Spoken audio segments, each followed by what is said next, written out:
Explain an itemized rating scale. What are the various issues involved in constructing an itemized rating scale? This is the question in front of us.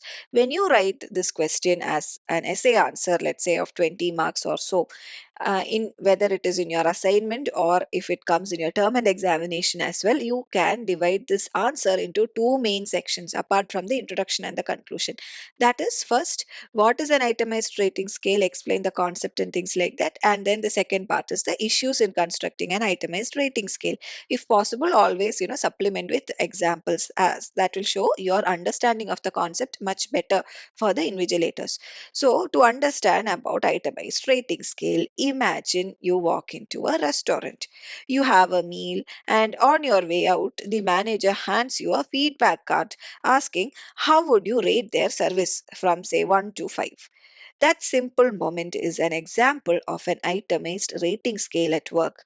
So, it is a structured way to capture attitudes, opinions, and perceptions, turning human experiences into numbers that the researchers can analyze. Hey, if you're enjoying this session, take a quick moment to subscribe to Anu's Classroom and turn on notifications so you will never miss an update. Your likes, shares, and even a super thanks or sticker are little boosts of encouragement that help me keep creating and growing this channel. You got any questions, ideas, or suggestions? Drop them in the comments. I love hearing from you and I'm always here to help however I can. Now let's head back. So, what is an itemized rating scale? It is a scale that presents the respondents with a series of statements or questions. These statements or questions are what is called as items. This item, or you can say the item, is related to a research topic, and it asks the respondents to rate each of the statement or each of the item on a fixed scale. The scale could be, say, numerical like 1 to 5, it could be categorical like strongly agree to strongly disagree, it could be anything. If you have heard about Likert, yes, Likert scale is perhaps the most famous example of an itemized rating scale because it lets you measure the degrees of agreement, satisfaction, or importance. So, the key here is that each point on the scale is clearly labeled or understood, allowing for a consistent interpretation. So, some of the common features of an itemized rating scale include having a neutral point. That is, there will always be, whether it is say from 1 to 5 or from strongly agree to strongly disagree, there will always be a midpoint for those of who feel like they are undecided. Okay. Similarly, the scale is always going to be balanced. There will be equal positive and equal negative points. This is done so as to avoid biases. Also, the instructions on how you have to fill in the or choose your response, the instructions to do that will be very, very clear so that everybody will know exactly how to respond.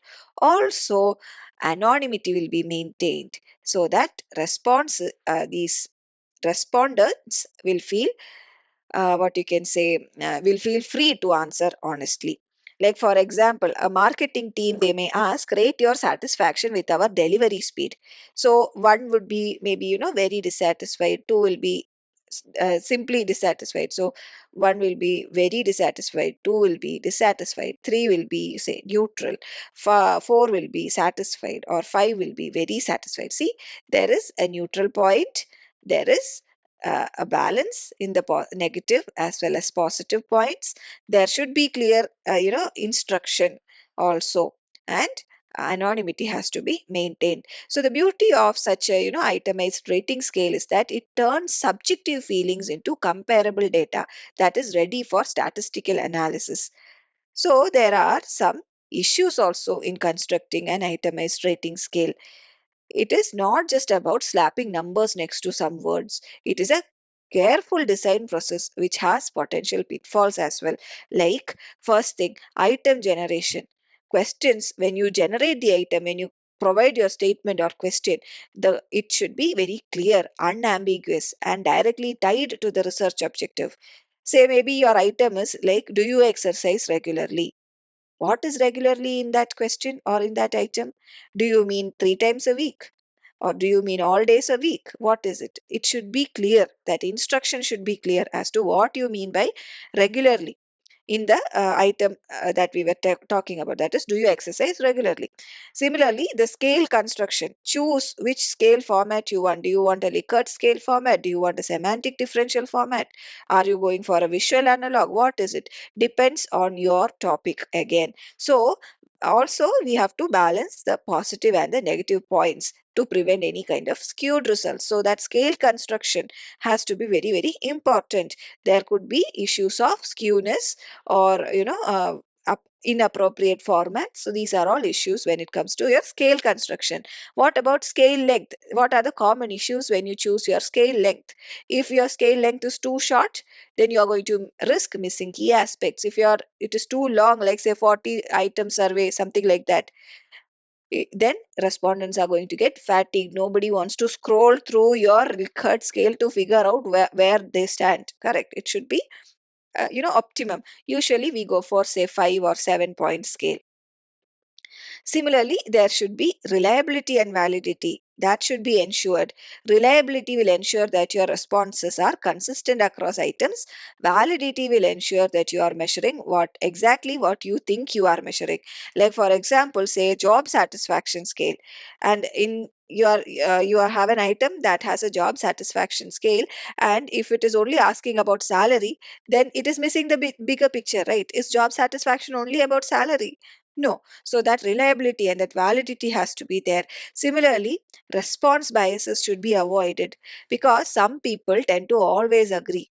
That is acquiescence bias, or some people might always stick to extremes, or some people may always choose to be in a neutral position. So these are all response biases.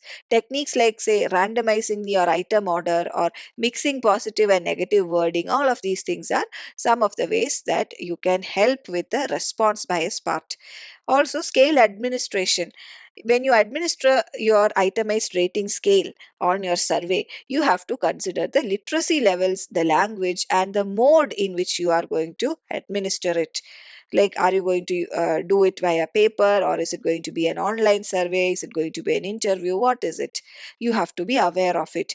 A scale for, say, rural farmers in multiple dialects will need careful translation as well as pilot testing. Similarly, coming to this pilot testing, always run a small test of your questionnaire, of your itemized rating scale. It will help you catch unclear wording or poor flow. It is better to discover confusions early than after, say, 500 or 600 surveys are completed.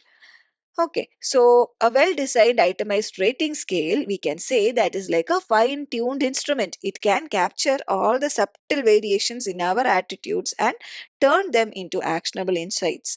Whether it is, say, a university that is measuring student satisfaction, or a hospital that is assessing patient care, or a tech company that is testing a new app, whatever it may be, this tool helps bridge the gap between opinion and evidence. So while you write this answer for this question, for your answer for this question, you define the concept first, explain the components, and then walk through the main construction issues.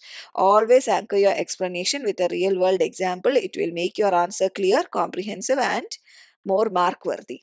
Okay.